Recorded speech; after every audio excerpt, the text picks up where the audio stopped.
Muy bien, buenas noches. Vamos a empezar. Herencia, oración.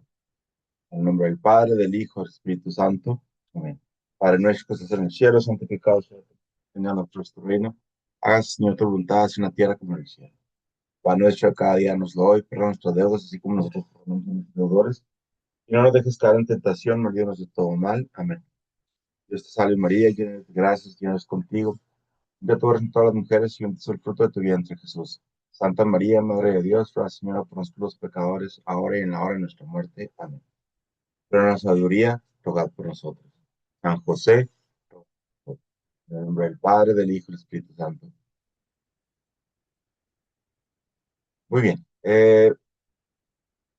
Pues estamos ahorita ya en la recta final, como se dice, de este diplomado, al que agradezco mucho a todos los que han sido tan constantes. Eh, en esta ocasión sí les voy a quedar un poco corto porque francamente el tema es muy amplio y es difícil estudiarlo cuando es algo reciente, entre comillas, ¿no? Eh, Todavía no se han escrito los libros así que organizan todo y que te lo ponen más fácilmente, ¿no? Todavía el que organiza estos temas, pues todavía no terminan básicamente, ¿no? Creo que hace muy pocos años, 2 años, salió un libro y andaban vendiendo en las iglesias que se llamaba El Concilio Vaticano II, la historia nunca antes escrita. Entonces todavía hay mucho que se puede decir y aprender, ¿no?, de este tema. Disculpe. Entonces, pero ya es importante saberlo, ¿no? Entonces, hasta ahorita ya hemos visto la cuestión doctrinal, la cuestión dogmática. Me acaba de echar un chiste, ¿no? Sí. Hemos visto la cuestión práctica, ¿no? Los cambios que han hecho la iglesia, todo lo que nos lleva a, a no poder evitar concluir que eso que salió de ahí no es la iglesia católica, ¿no? Como dijeron aquellos eminencias que lo declararon primero. Eh, por eso sirve en este momento recapitular, ¿no? Recapitular un poco lo que hemos aprendido o lo que hemos visto, más bien, repasado, y, y, y luego ya nos metemos al tema de hoy, que les digo, pues va a ser cortito, no hay tantísimo material. Aparte que hoy no tenemos a los invitados de lujo que tuvimos el sábado, pero estoy trabajando en hacer una presentación, porque si lo grabamos en audio, pero lo estamos ahora pues editándolo y poniéndolo en una presentación bonita, ¿no? Entonces va a tardar un poco. Esta imagen que a mí siempre se me ha hecho muy impresionante porque pues eh, no creo que haya habido imágenes a color de los concilios anteriores, ¿no? De los 20 concilios verdaderos que hubo en la iglesia. Entonces es bonito pensar o creer, imaginar que de haber sido un verdadero concilio católico, pues así se hubiera visto y hubiera sido hermoso, ¿no? Hubiera sido realmente glorioso para Dios.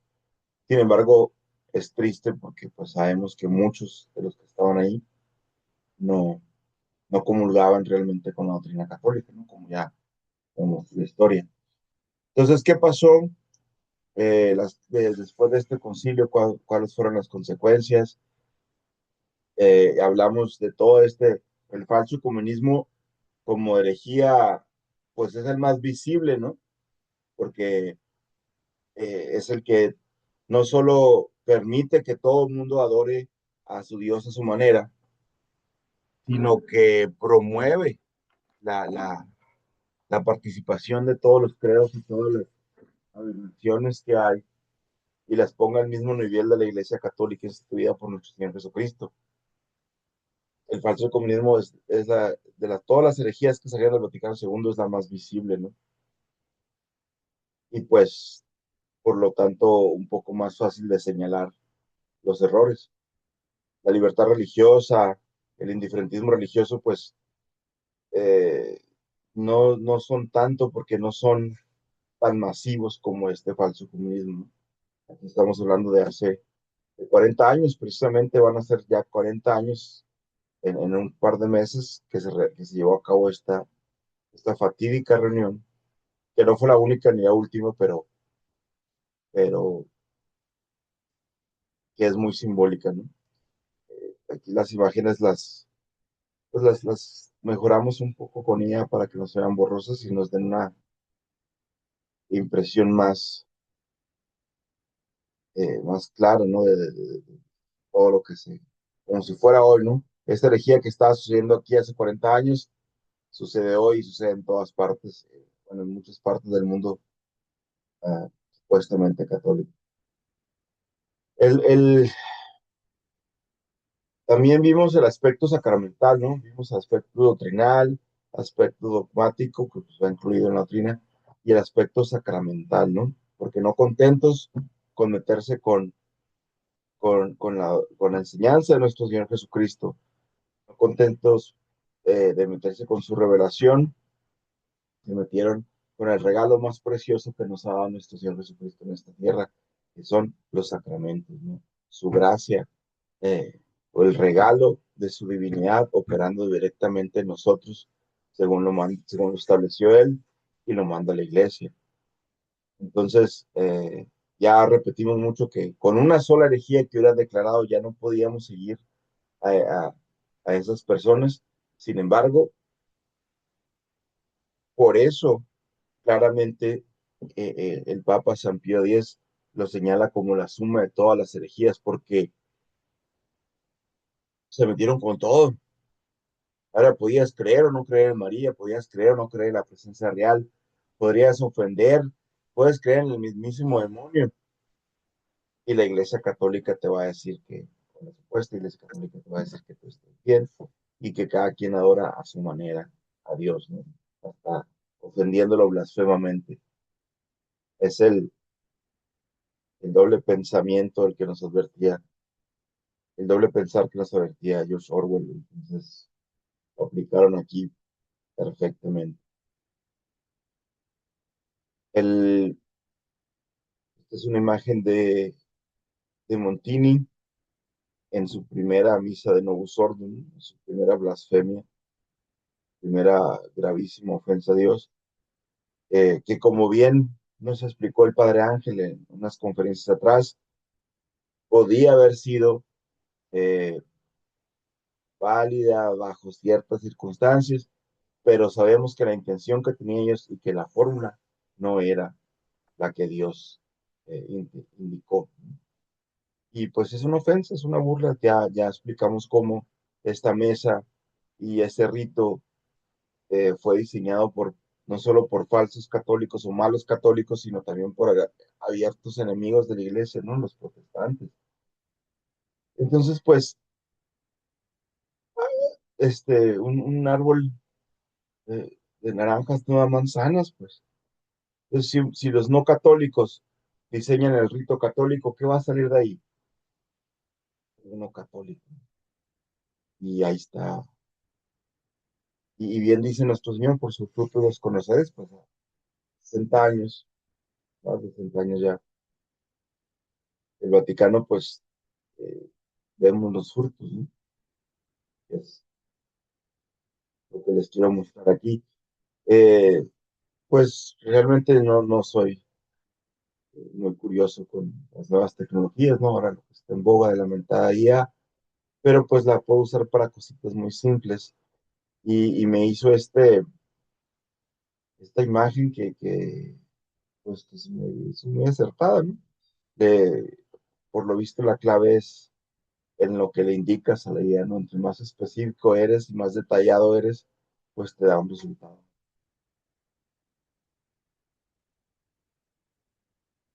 Pero bien el lenguaje, ¿no? Entonces le pedí que me diera una imagen que resumiera eh, todas las críticas que hacen los grupos católicos tradicionalistas a la doctrina que salió a partir del Vaticano II y del Novus Ordo, y, y, y, y pues sí, sí la hizo muy bien, la verdad. Y aparte, pues así los colores y los dibujos se ven muy atractivos, ¿no?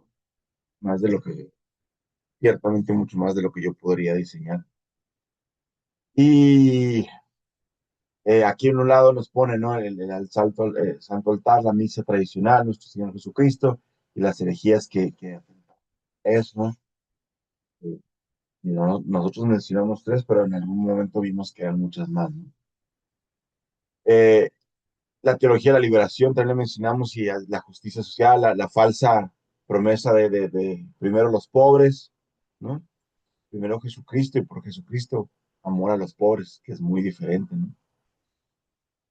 Eh, el sentimentalismo puro, el que hablamos en las conferencias que nos dio el maestro Flores, eh, donde ya quitar a nuestro Señor Jesucristo del centro fue, bueno, todo fue atroz, ¿no? Pero pues fue particularmente perverso, ¿no?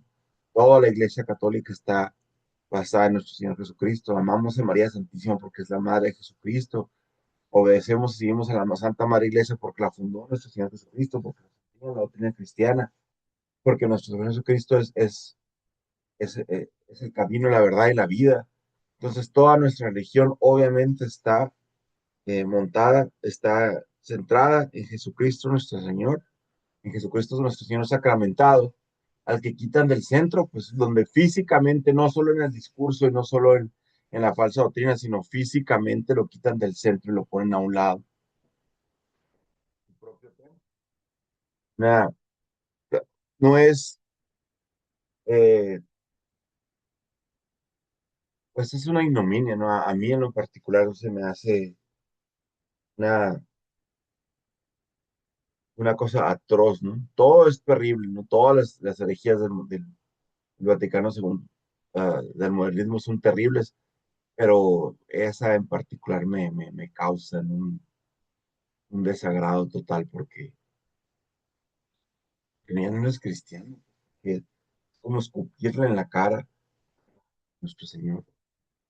Eh, y entonces poner a las personas en el centro, cómo se sienten, y quitar a nuestro Señor Jesucristo a un lado, pues es hacer al hombre Dios, ¿no?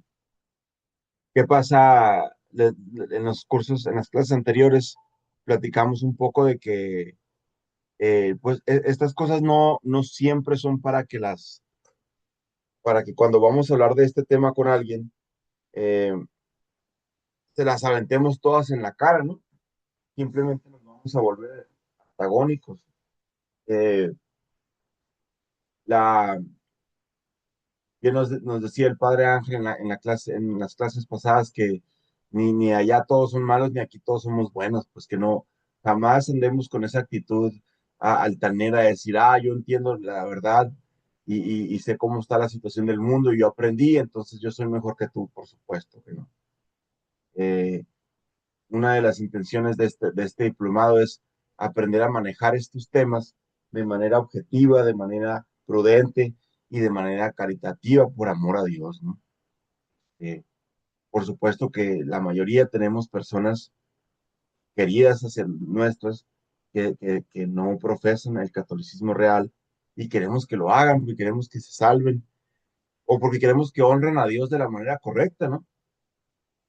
Porque pues, como nos explicaron también antes, ¿podrá alguien salvarse si no es tradicionalista? Pues muchos tradicionalistas nos podemos condenar porque ya no somos firmes en nuestra actitud.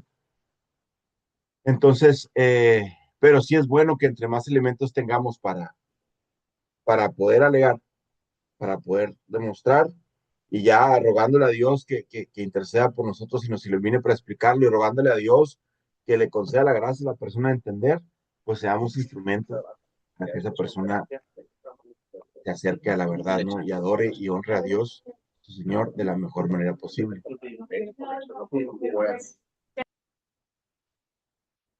El, entonces, esta imagen, pues, es muy interesante, ¿no? Tiene muchos detallitos. Aquí abajo están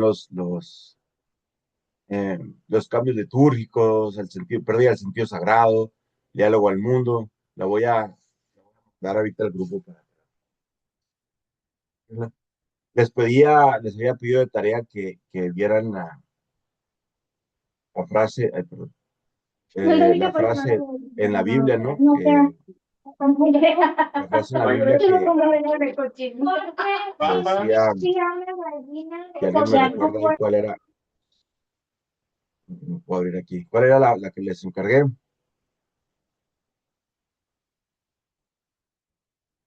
Era Romanos 2:12, me parece, ¿verdad? Y decía, y aquí el dibujo este de la IA me pone aquí abajo esto: no os conforméis a este siglo, sino transformados. ¿Por qué les pedí que la checaran, que la leyeran en la Sagrada Biblia? Porque los modernistas es una frase que usaron mucho para justificar el cambio, ¿no? No conforméis a este siglo, sino transformados. Incluso habla de abrir la mente. Y o sea, esa palabra, abre tu mente, ¿no? De ser mente abierta. Obviamente nuestro Señor Jesucristo no nos está diciendo que dejáramos de creer en Él como verdadero Dios y como verdadero Señor, ¿no? Y si ustedes leen los comentarios que hacen los exégetas que nos explican la Biblia, pues van a entender a qué se estaba refiriendo, ¿no? Que se refería a una transformación de espiritual, de volverse hacia Dios, y donde toda nuestra vida esté centrada en Dios nuestro Señor, y no abrirse al mundo, pues, no conformarte con el mundo, no conformarte al mal, ¿no? Cuando dice no os conforméis a este siglo, se refiere a la maldad que él venía a, a- a abolir, ¿no? Y los modernistas, como buenos protestantes, toman la palabra sagrada y la tuercen, ¿no? No es, ya no era nomás de los protestantes eh, el hacer ese juego maligno, sino pues, los mismos modernistas también entraron al juego durísimo y toman esa y toman otras frases, ¿no? para cambiar las cosas, ¿no? Entonces, incluso si nosotros nos ponemos a debatir con una persona que de verdad es católica, pero que toda su vida ha estado estudiando en el modernismo, se va a encontrar con conceptos así o nos va a sacar conceptos así, y ahí es cuando tenemos que, o sea, mira, lo que de veras dice la iglesia sobre estos pasajes, para empezar, no es tu interpretación libre, es lo que la Santa Madre Iglesia Católica enseña sobre este pasaje. Tú lo puedes leer y lo puedes entender, y si no lo entiendes, debes de preguntar a quien sabe más, a quien está preparado para eso. Y a veces, pues hasta podría decir que estamos hablando con un protestante en el sentido de que pues están torciendo la doctrina. Obviamente tenemos eh, más armas para demostrar el error, pero pues esta es una buena oportunidad.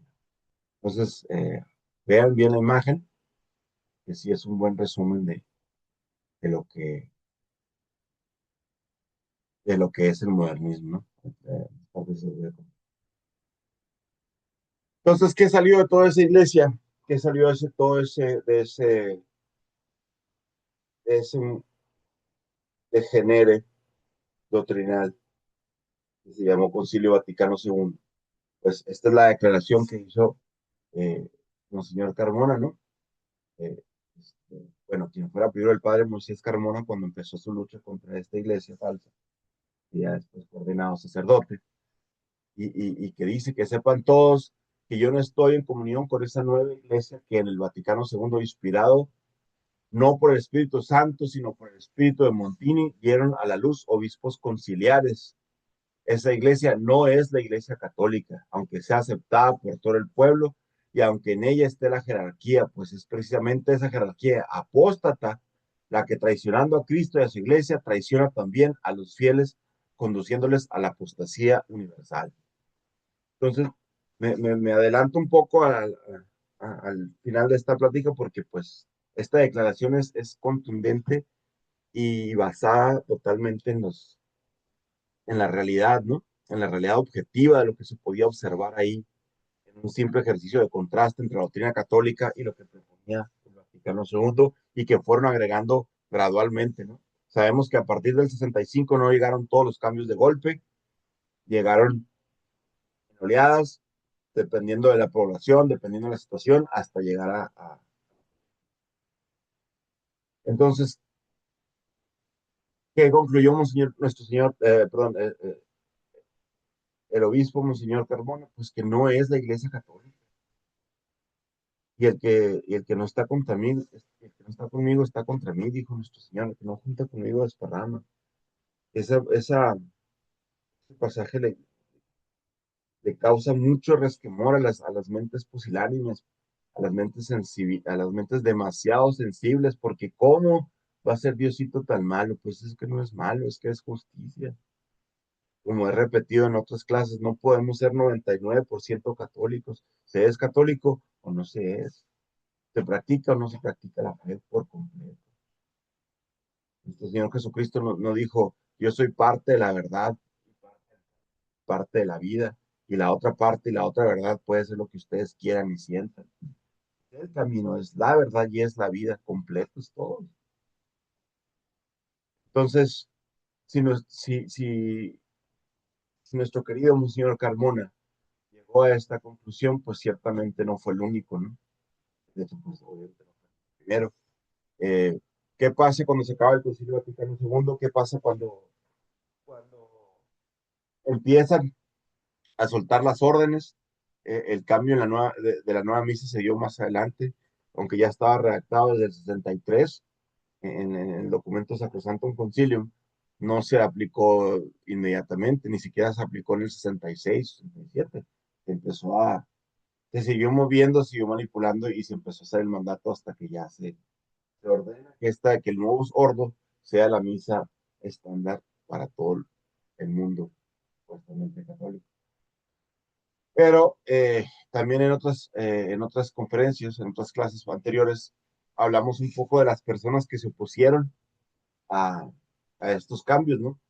Teníamos estos dos hombres principales que estaban ahí que en medio del concilio redactan este documento. Fueron varios, ¿no? Pero los que lo firmaron y fueron los que tuvieron más injerencia en ellos. Eh, pues estaban ahí, estaban en el ojo local, estaban viendo lo que estaba pasando, lo veían venir desde antes, pero no habían podido concretarse las luchas así tan abiertas, ¿no? Ahorita tal vez un poco más. Teníamos al cardenal Ottaviani, que no era tampoco solamente un cardenal o solamente un obispo de la iglesia, que por eso ya es mucho decir, sino que específicamente era el secretario del Sagrado Tribunal del Santo Oficio y presidía la comisión teológica, ¿no? Como bien nos explicó nuestro amigo Esteban cuando hablamos un poco de ese tema.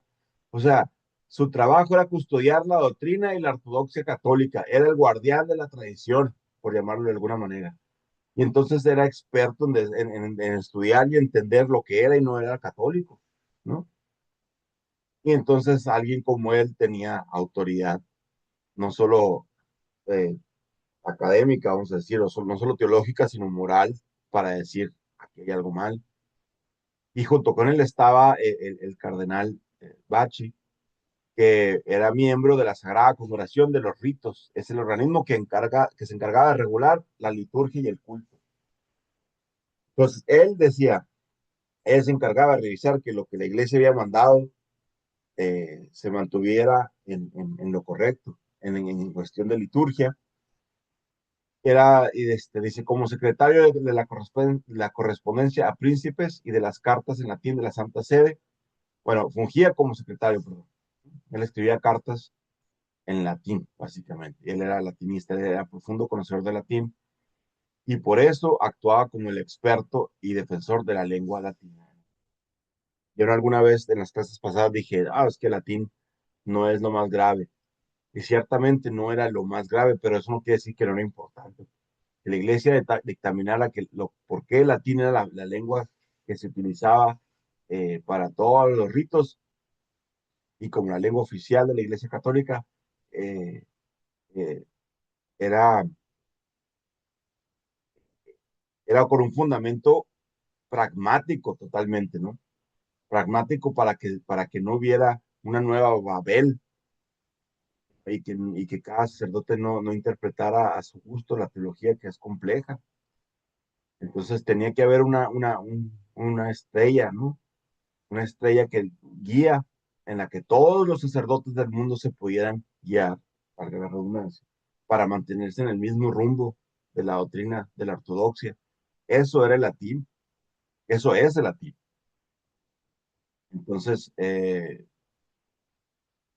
no era cualquier cosa que lo quitara, no era, nunca ha sido una cuestión de que para que la gente entienda mejor, se sienta más cerca a Dios, vamos a hablar en su idioma. El sermón se da en el idioma del pueblo, eso es lógico, pero la misa no es para que el pueblo esté contento, la misa es para que el pueblo, junto con el ministro, adoren a Dios nuestro Señor. Y no es necesario que el pueblo entienda. Y aún así la iglesia en su sabiduría nos da un misal, nos dice, ve leyendo y aquí te dice aquí está lo que digo y aquí está la traducción en tu idioma para que como forma de devoción te compenetres más de lo que está sucediendo. Sin embargo, no te obliga a que tengas un misal para participar de mí. Tú puedes estar ahí con un corazón contrito y humillado, adorando a tu Señor y recibes las bendiciones y es agradable a Dios, igual que una mamá que está esforzándose por tener a sus hijos eh, ordenadamente en la misa, al igual que alguien que está rezando el rosario o alguien que está haciendo su examen de conciencia mientras hace fila para confesarse, arrepintiéndose de verdad del haber ofendido a Dios. Todos están participando de la Santa Misa de una manera distinta, pero de una manera aceptable. No tienes que estar leyendo el misal en latín, aunque ciertamente es muy provechoso para las almas hacerlo. Eh, entonces, tiene su razón de ser y había este señor defendiéndolo. Y entonces estos hombres lanzan este breve examen crítico del nuevo sordo y demuestran con argumentos teológicos. No era una mera opinión, no era una sugerencia, eran hombres expertos diciendo esto que está saliendo no es católico, ¿no? Y lo demuestra. De hecho, pues si ustedes lo leen, es difícil de leer, porque estaba hecho para que lo leyeran todos los obispos del concilio, no estaba hecho para, para la feligresía en general, ¿no? Pero pues hay que hacer el esfuerzo de entender que es el fundamento, es uno de los fundamentos al menos. No fue el único, pero pues ciertamente fue uno en el que muchos se basaron. Eh, en esta imagen, pues tenemos a Monseñor Marcel Lefebvre, a Monseñor, bueno, a Monseñor Castro Meyer, y el otro, no, se me fue el nombre de él. Pero ellos, pues,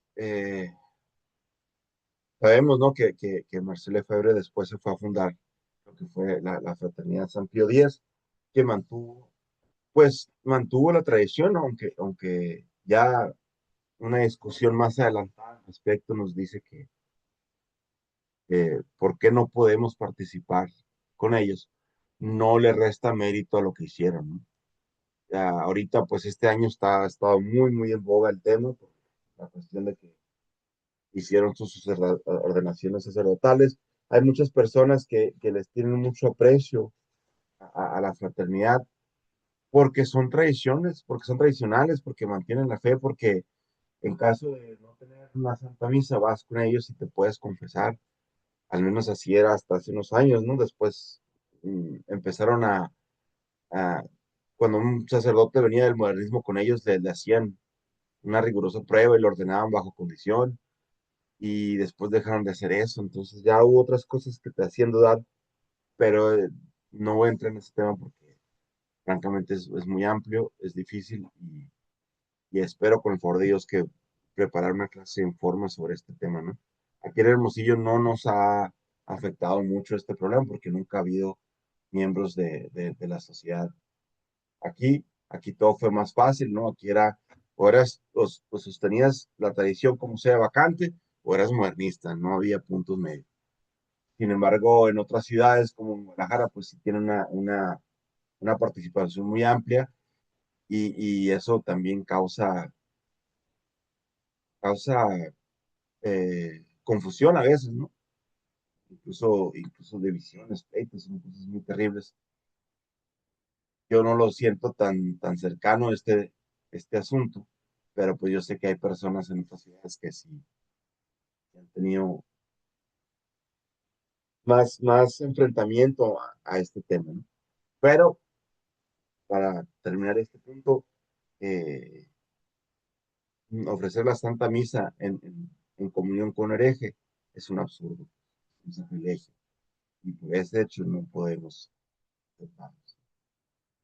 Ya de cuestiones de la validez de sacramentos y otras cosas, eso eh, es otro plan, es otra historia.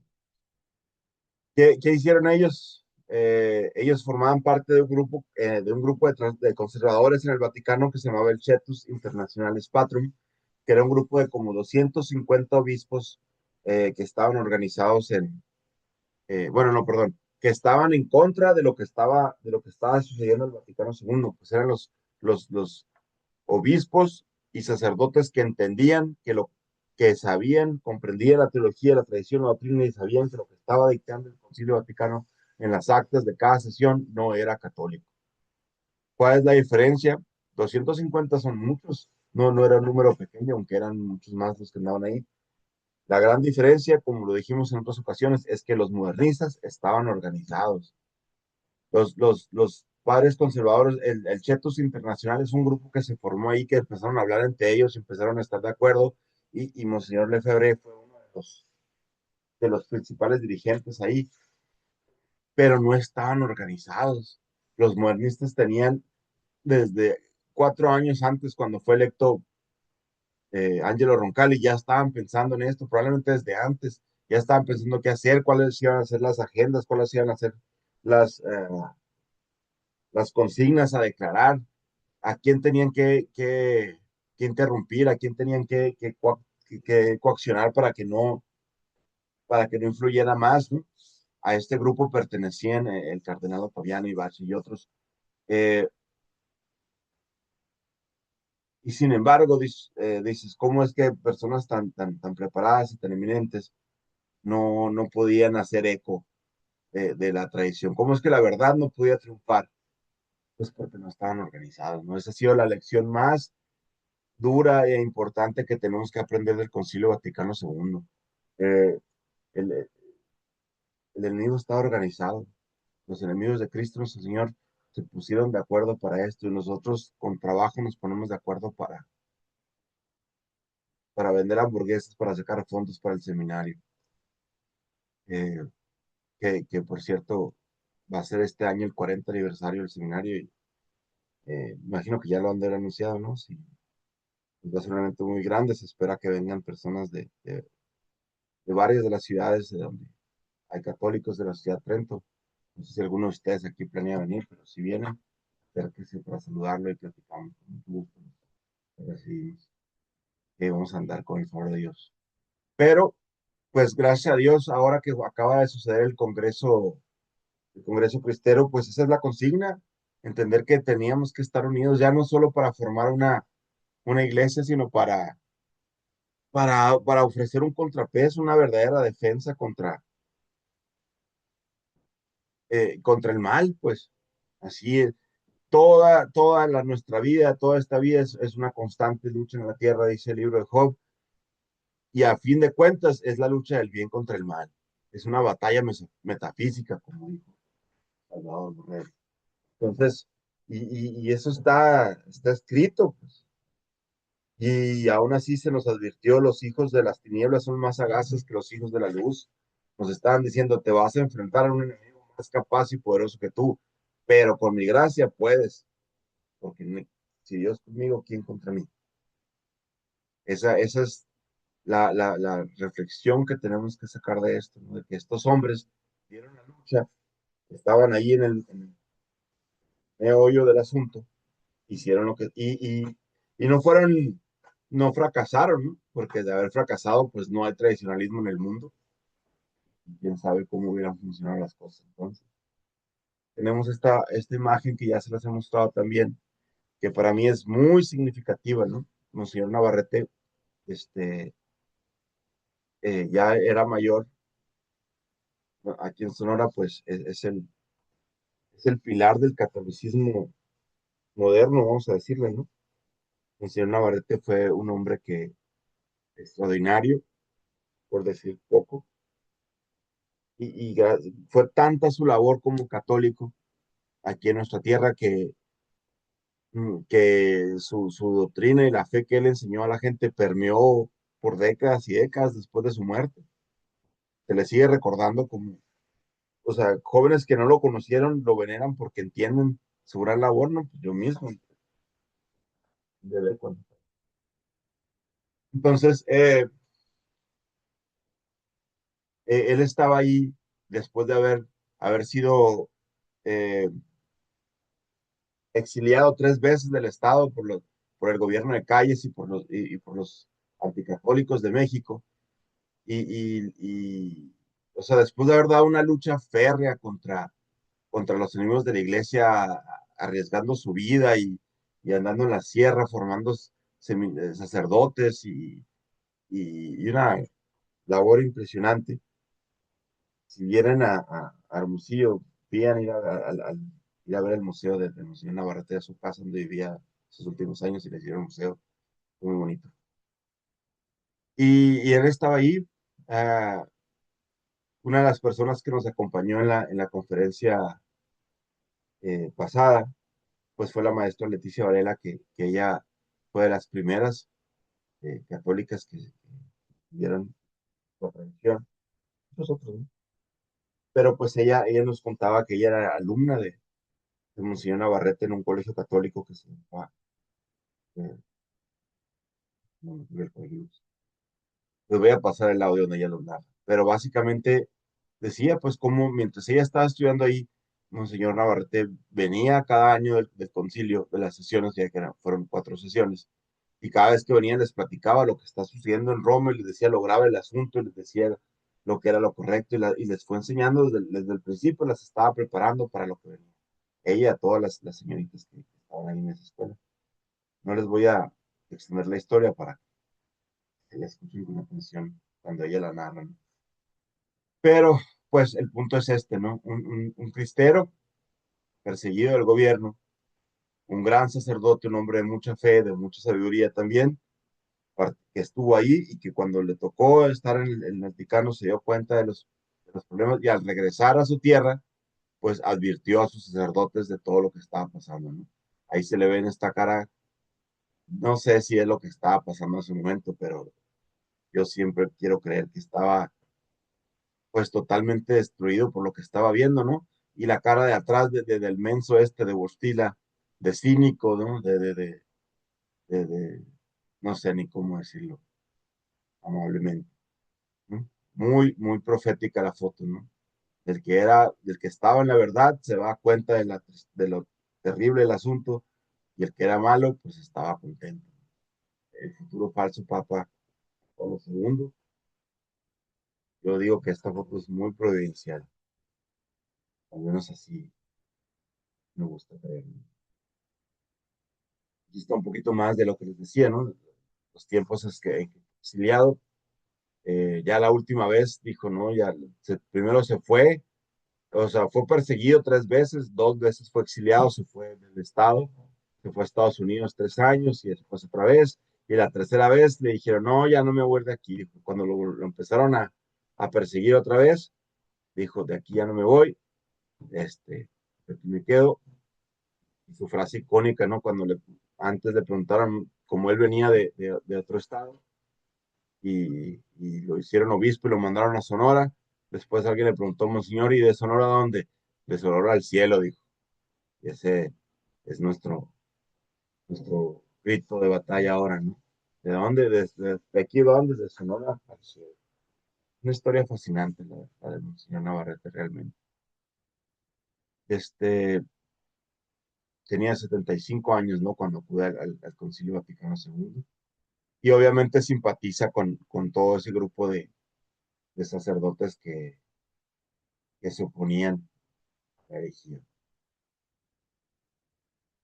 Otra persona que no podemos dejar de mencionar, obviamente, pues es alguien, pues igual o más grande, me atrevo a decir más grande, sí, y que el mismo Monseñor Navarrete, ¿no? El Monseñor Petrus Martínez, no sé cómo se pronuncia su nombre en vietnamita, pero pues simplemente de aquí nos viene la sucesión apostólica, ¿no?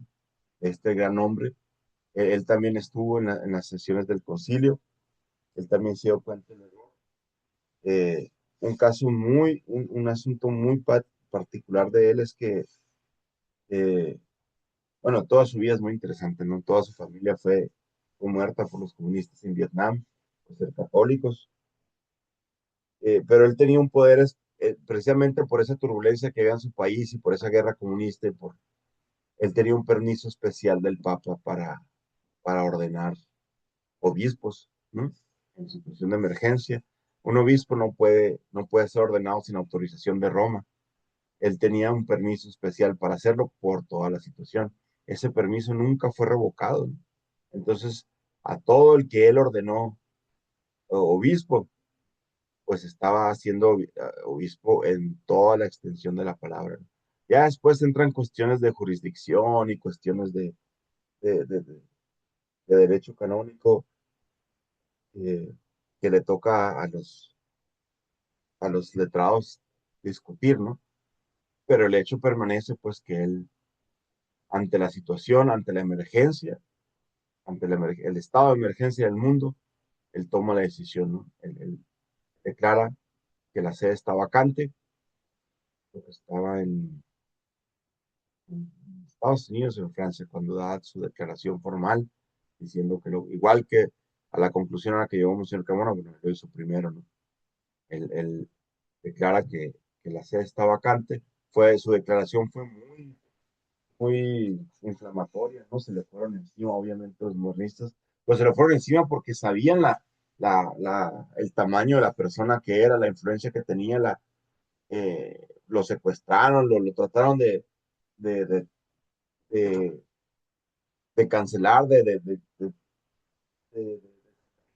todas partes, eh, muy, con mucho afán, ¿no? Incluso eh, algunos modernistas dijeron, no, estaba loco, se retractó de lo que dijo, etcétera, etcétera, ¿no? Pero las personas que lo conocieron, la vida que llevó y otra vez los frutos que dejó, es muy evidente que no estaba de acuerdo con el Vaticano II, ¿no? Entonces su legado es súper trascendente para nosotros porque pues, de aquí nos viene la sucesión apostólica. No porque eso haga menos a Monseñor Carmona pues, o a quien sea que ellos ordenasen obispos, sino que simplemente eh, el obispo de donde al menos nosotros en la sociedad Trento y él ordenó a otras personas que no fueron muy buenas. Eso nadie lo niega, ¿no? Pero eh, la relevancia de esto es que la sucesión apostólica viene de la iglesia que nunca fue manchada, que es la misma iglesia que se puede rastrear hasta nuestro Señor Jesucristo. Si, si no hubiera estado él y otros sacerdotes nuevos se hacen consagrar obispos, hubiera sido más difícil que se les reconocieran por los católicos fieles a la fe como ministros de nuestro Señor, ¿no? Entonces, la valentía de este hombre, de Monseñor Tuc, es incalculable, ¿no? Todos estos, les dije al principio que les iba a quedar corto con la explicación porque mencioné a unos cuantos, no fueron los únicos, fueron muchos más, y de esos unos cuantos solo mencioné unas cuantas cosas.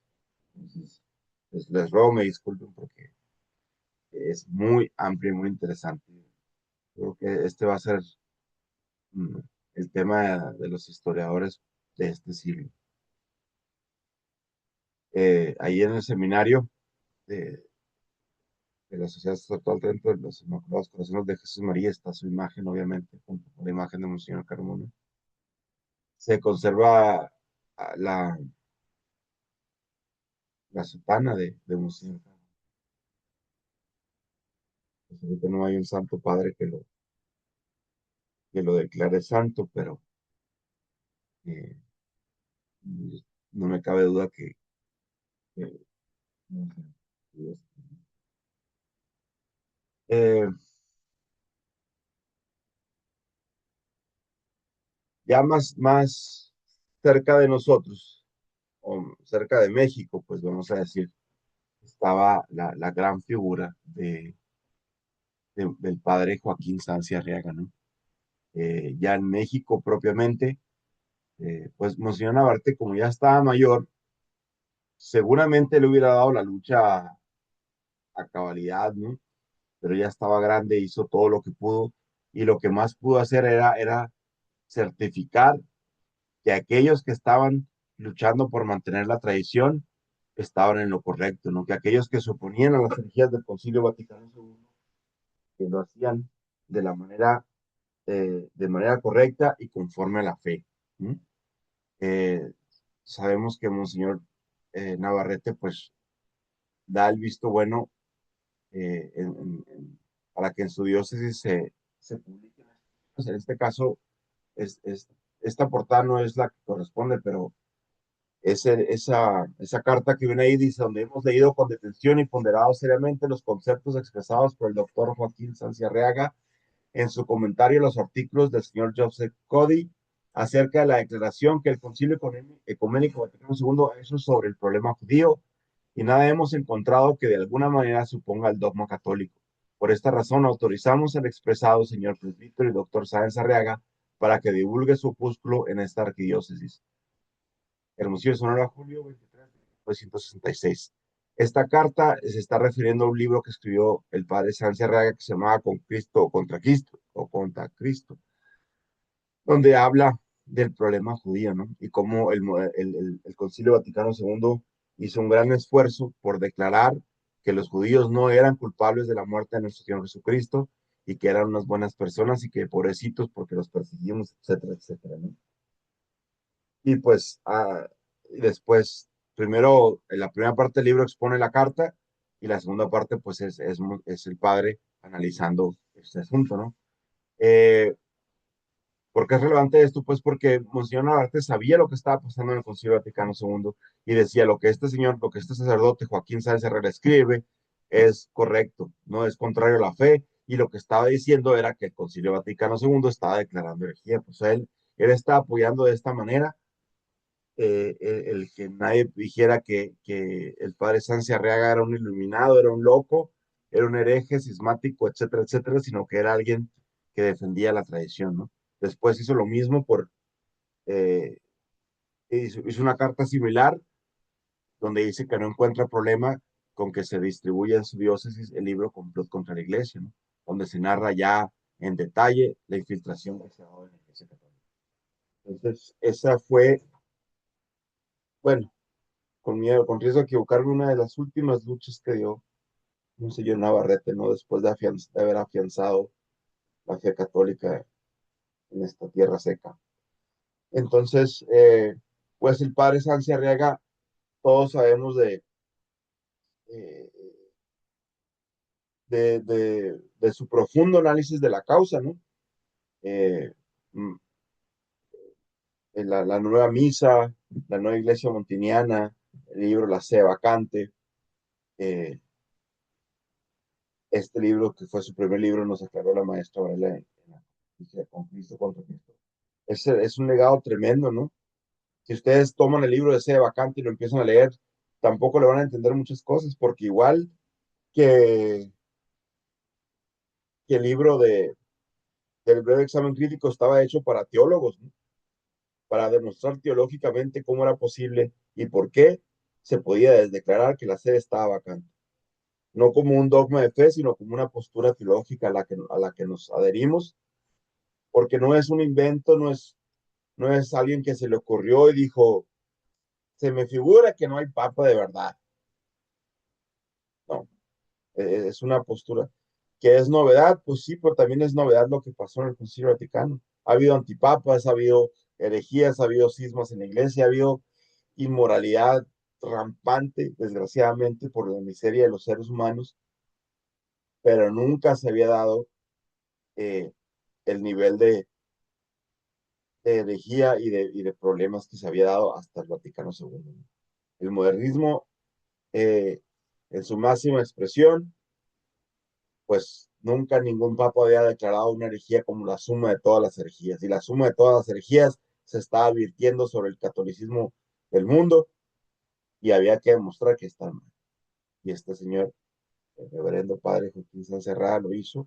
También un hombre muy preparado, un jesuita eh, muy capaz, que también no me voy a extender en él porque también se los voy a dejar para la segunda parte que va a ser ya el video grabado que dio la maestra sobre él. No es una explicación impecable y sumamente entretenida que yo. Eh, Hay pocas fotos de él, hay pocas fotos del padre Sánchez Arraga en internet. Estas llamas, eh, ya después entramos más a la cuestión local, ¿no? Eh, Digo, pues es la historia que me tocó vivir a mí, por eso hablo de ella. La intención era transmitirse a los jóvenes que ven el templo que tenemos aquí en Hermosillo y no se imaginan ni para nada el esfuerzo y la dificultad que significó construir ese templo, ¿no? Si ustedes en su ciudad no tienen templo, saben que es una tarea titánica, y si lo tienen, saben que les costó muchas horas de sangre, sudor, lágrimas y oraciones a Dios nuestro Señor, ¿no? Cuando en el 68 llega este desgraciado modernista Carlos Quintero Arte y desmantela toda la obra que tiene Monseñor Navarrete aquí en Hermosillo y empieza acabando las misas tradicionales y las empieza a cambiar por el nuevo sordo. Una de las historias más geniales que nos cuentan, pues es que hay una capilla que se llama la Capilla del Carmen, de los últimos sacerdotes que mantenían la misa tradicional, daban misa a las 9 de la mañana y es la hora a la que iban todos los católicos que no estaban de acuerdo con el Vaticano II.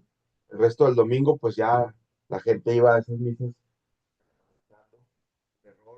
días o con miedo a no oponerse a todas las cosas que sucedieron en ese momento. Y,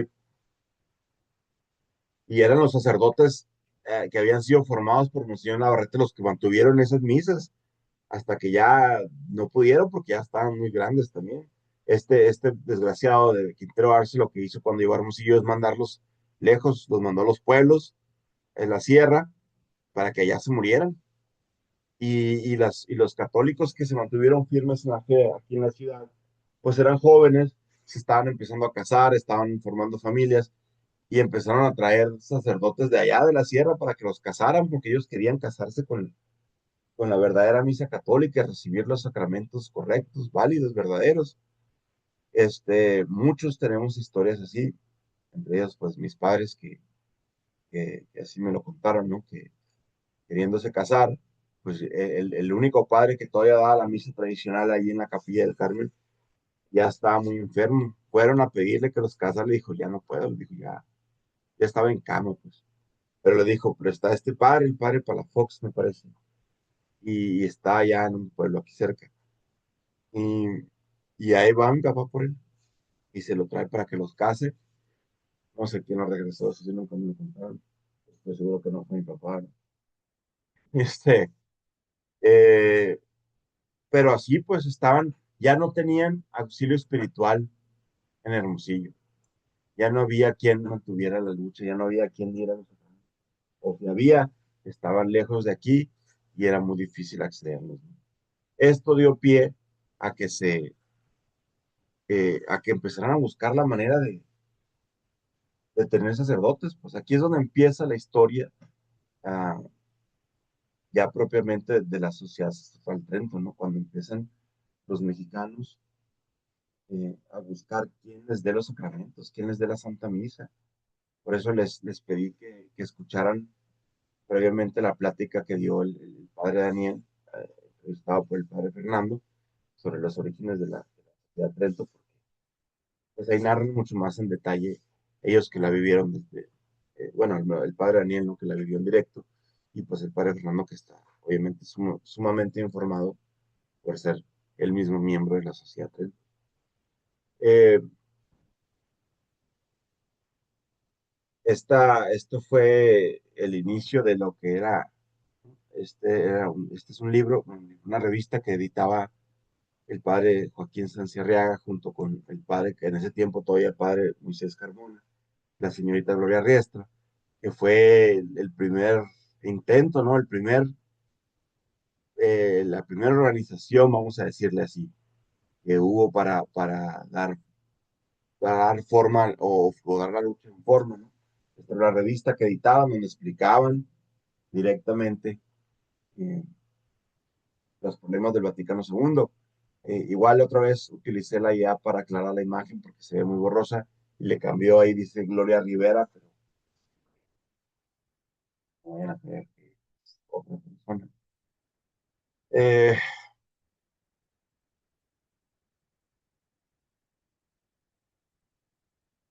Esta es la segunda parte y es nada más para que quede ahí de ejemplo de lo que decía, ¿no? Boletín de prensa, agosto 30 de 1973. Eh, como, pues eran los órganos que había, ¿no? Y era denunciar y denunciar y demostrar eh, teológicamente los errores del Vaticano II. Esto empieza a cundir entre muchas personas. Había muchos católicos en Sonora y bueno, en México, pero que no estaban de acuerdo con los cambios y algunos por miedo los aceptaron y otros por no saber, pero los que sí sabían y eran valientes no los aceptaron y tuvieron miedo, pero los superaron, ¿no? Entonces, a estas personas se reúnen y nacen ellos una vocación, una chispa, se enciende la chispa de decir, necesitamos mantener viva la tradición y empieza lo que antes pues, fue un preseminario, ¿no? Fue un monasterio, perdón, ¿no? Por mantener la tradición tenían que aprender a ser sacerdotes y primero fue un monasterio, después ya se volvió propiamente un seminario, pero esta imagen es donde empezó, ¿no? Es una casa en la calle Luis Orsi, es decir, o si ustedes han escuchado a mi señor hablar de este tema, siempre menciona la famosa Casa Verde, dice, pues es esta que está allí, ¿no? Que yo tengo la fortuna de conocer porque es la casa de mis abuelos. Y ahí estaba mi señor, ahí estaba el padre Daniel, y estaba el padre Machain, primero y estaban otros jóvenes también, ¿no? Primero me olvidé, como monasterio, ya después como preseminario o seminario, y, y así fue una lucha tremenda para llegar hasta donde estamos hoy, ¿no? Ya estas son fotos que les puse el sábado para mostrar, ¿no? Ahorita pues obviamente nuestra iglesia ya no se ve así, pero así empezó, ¿no? La clásica de los papás, antes todo esto era puro monte, pues así era nuestra iglesia, puro monte allá en las orillas de la ciudad. Decían en el segundo bordo había dos canales y pasando el segundo canal de Aguas Negras allá arriba estaba la iglesia. Antes era lejísimo. Eh, ya no entro más en detalles sobre la fundación de la Sociedad Trento porque ya está la conferencia que dio el padre Daniel y porque va a haber otros que ahora precisamente con el 40 aniversario del seminario la van a narrar mucho más a detalle, ¿no? Muchos de estos puntos los tomé del libro que escribió el señor Rigo Gutiérrez sobre la breve historia de la Sociedad Trento, ahorita se va a mostrar, que fue un prototipo que él hizo, ¿no? Él está planeando una segunda edición donde va a tener mucho más detalle y va a estar muy bonito y muy interesante leerlo. Ya que está listo, me voy a asegurar de hacerlos a conocer, ¿no? Ese es el seminario viejo. Igual, pues pongo estas fotos porque son las que yo tengo, ¿no? De mi familia. Eso fue un día del seminario por allá en el 38, 69.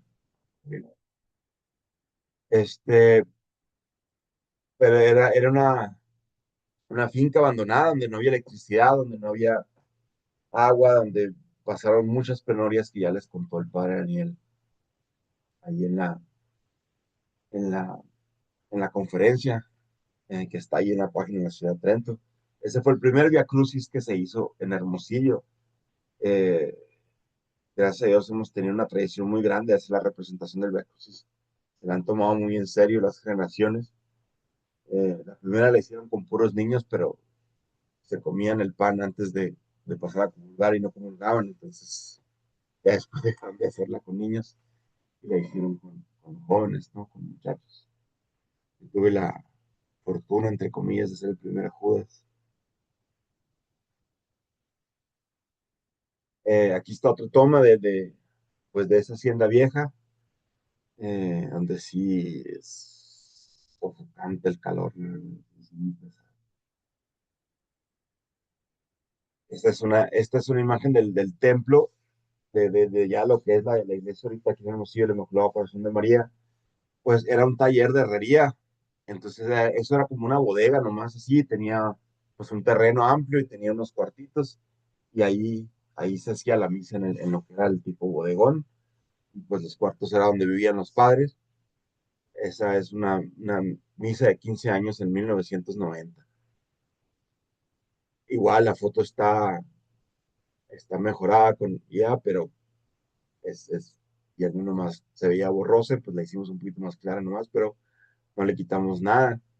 Esa imagen de San José que ven ahí todavía está ahorita en la iglesia y creo que hasta el órgano es este, muy significativa estas fotos porque y hay muchas, ¿no? Que quisiera compartirles, pero quisiera en otra ocasión también. Pero pues todos ustedes se pueden relacionar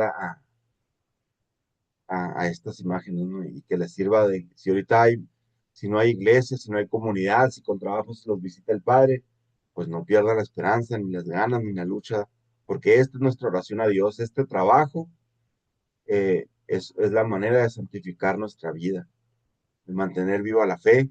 Las generaciones previas a nosotros, pues, hicieron lo suyo, construyeron y a nosotros nos toca mantener y crecer, ¿no? Y enseñar a otros y llevar esta verdad a cuantas personas podamos.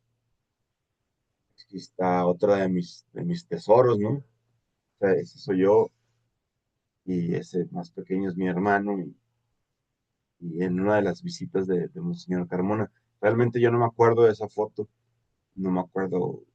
Sí recuerdo un poquito que venía él y que les enseñaba el catecismo y daba la misa y hacía muchas cosas, pero yo recuerdo que mis papás pidieron que a mí me bautizaran bajo condición porque el padre que me había bautizado, pues como no había ningún padre, me tuvieron que bautizar en el modernismo y ese padre colgó los hábitos, entonces mis papás pues temieron que su intención no hubiera sido válida o alguna otra cosa, y entonces le pidieron a Monseñor Carmona que me bautizara bajo condición.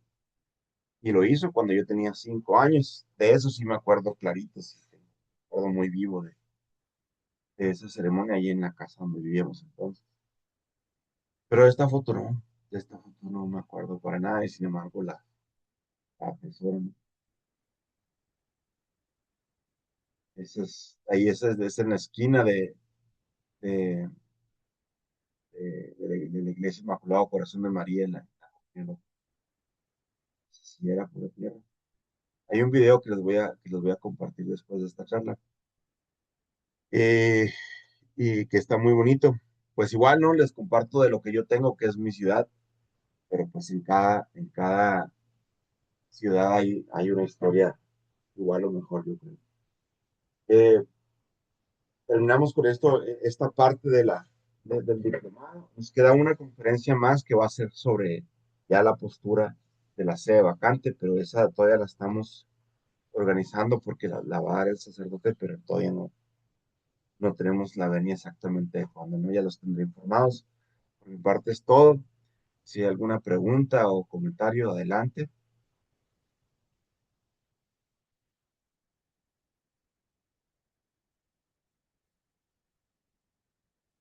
Dice el padre, no se entendió nada. Y como siempre les digo, esto es nomás una por encimita. Los invito a que lean de estas historias. La, la, el internet es una maravilla. No hay pretexto para no estudiar. También puede ser un problema porque hay mucha información falsa. Es que con más razón tenemos que leer el doble para poder cotejar la información y llegar a conclusiones correctas. Eh, Les decía que el grupo está abierto para comentarios, preguntas. Adelante, ¿no? Muchas gracias a todos por participar, gracias a todos los que han estado firmes hasta ahorita. Ya les digo, estamos en la última, pero espero seguir trabajando en esta labor de informar. Es todo y pues muchas gracias a todos. Vamos a terminar con oración. En el nombre del Padre, del Hijo y del Espíritu Santo. Dios te salve María, llena eres de gracia, el Señor es contigo. Bendita tú eres entre todas las mujeres y bendito es el fruto de tu vientre, Jesús. Santa María, Madre de Dios, ruega Señora por nosotros los pecadores, ahora y en la hora de nuestra muerte. Amén. Por la sabiduría, rogad por nosotros. San José, rogad por nosotros. En el nombre del Padre, del Hijo y del Espíritu Santo. Muchas gracias a todos.